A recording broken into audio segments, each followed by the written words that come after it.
श्रीराम जय जय राम। रिकामा वेळ सगळा भगवंताकडे लावावा। साधारणपणे ज्या वस्तू देहाला सुख देतात त्या पुष्कळ मिळवणे हे आपल्या जन्माचे ध्येय आहे असे आपल्याला वाटते, परंतु अशा वस्तू ज्यांच्यापाशी पुष्कळ आहेत ती माणसे सुखी झालेली आढळत नाहीत। किंबहुना अशा वस्तू जितक्या जास्त जमा कराव्या तितकी आपली हाव वाढतच जाते।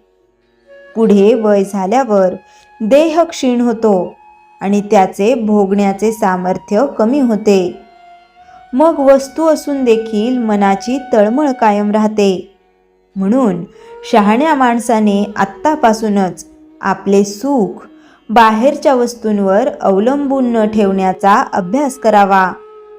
बाहेरची वस्तू सुटली तरी मनाला दुसरी वस्तू देणे अवश्य असते। अशी वस्तू म्हणजे भगवंत होय। भगवंत हा नेहमी राहणारा, स्वयंपूर्ण आणि आनंदमय असल्यामुळे त्याचे चिंतन करता करता मनामध्ये ते गुण उतरतात।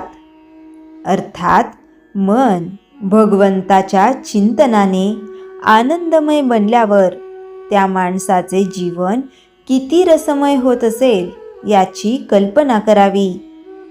आपल्यासारख्या व्यवहारी प्रापंचिक माणसांना चिंतन करण्यात एकच अडचण येते, ती म्हणजे व्यवहार आणि साधन यांची जोड घालणे। आपली अशी कल्पना असते की भगवंताचे चिंतन करणारा माणूस व्यवहार बरोबर करू शकत नाही। तुकाराम बुवांसारख्या परमचिंतनात बेभान झालेल्या पुरुषांची गोष्ट निराळी। आपल्यासारख्या माणसांना आपला व्यवहार अत्यंत बरोबर केल्यानंतर जो वेळ उरेल तितका भगवंताकडे लावला तर आपण फारच प्रगती केली असे म्हणता येईल। खरे पाहिले असता सध्या जेवढा रिकामा वेळ आपल्याला मिळतो तितका सगळा आपण भगवंताकडे लावत नाही। म्हणून दिवसातून काही वेळ तरी अत्यंत नियमाने भगवंताच्या नामस्मरणात घालवायचा आपण निश्चय करावा।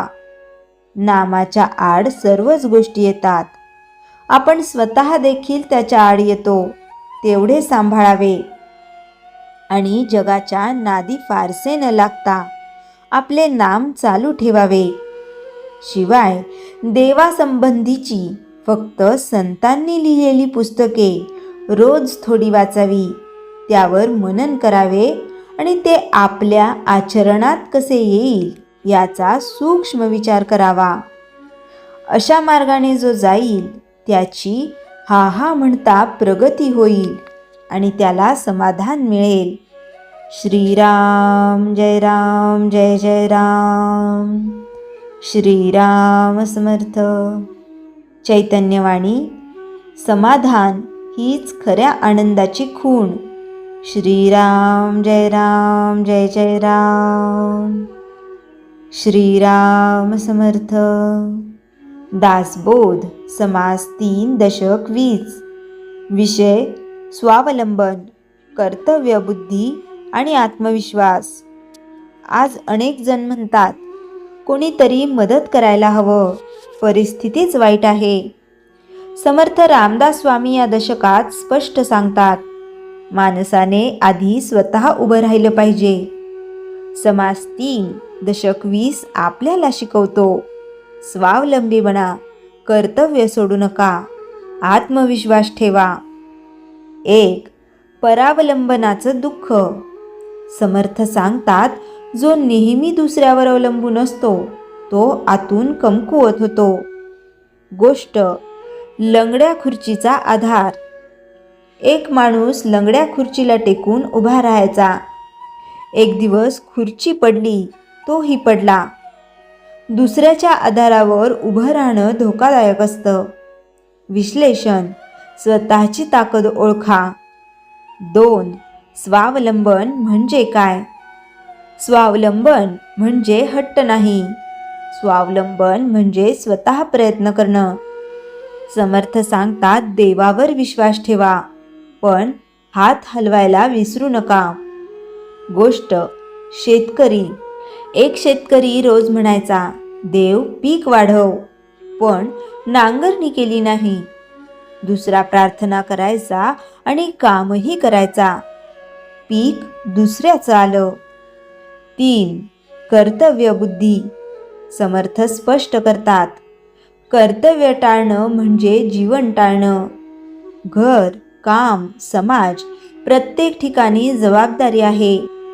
विश्लेषण. कर्तव्य करताना कंटाळा आला तर जीवनच कंटाळवाणं होतं. 4. आत्मविश्वासाची साधना. आत्मविश्वास म्हणजे गर्व नाही. आत्मविश्वास म्हणजे मी प्रयत्न करीन, मी शिकेन, मी सुधारेल. गोष्ट लहान मुलगा आणि सायकल. मुलगा पडला, पुन्हा उठला, पुन्हा प्रयत्न केला. आज तो सायकल चालवतो. जीवनही तसंच आहे. 5. आजच्या काळातील उपयोग. आज लोक पटकन निराश होतात. समर्थ सांगतात, तक्रार कमी करा, प्रयत्न वाढवा. स्वतः बदललात तर परिस्थिती बदलेल. उपसंहार. समास 3. दशक 20 चा गाभा. स्वावलंबन शक्ती देते. कर्तव्य जीवन घडवतं. आत्मविश्वास पुढे नेतं. समर्थांचा अंतिम संदेश. स्वतःवर विश्वास ठेवा, कर्तव्य सोडू नका, देव मदत करेल. श्रीराम समर्थ. श्रीराम जय राम जय जय राम. जयाच्या जनी जन्मनामार्थ झाला, जयाने सदा वासनामात केला. जयाच्या मुखी सर्वदा नाम कीर्ती, नमस्कार तया ब्रह्मचैतन्य मूर्ती. श्रीराम जय राम जय जय राम. जानकी जीवन स्मरण जय जय राम.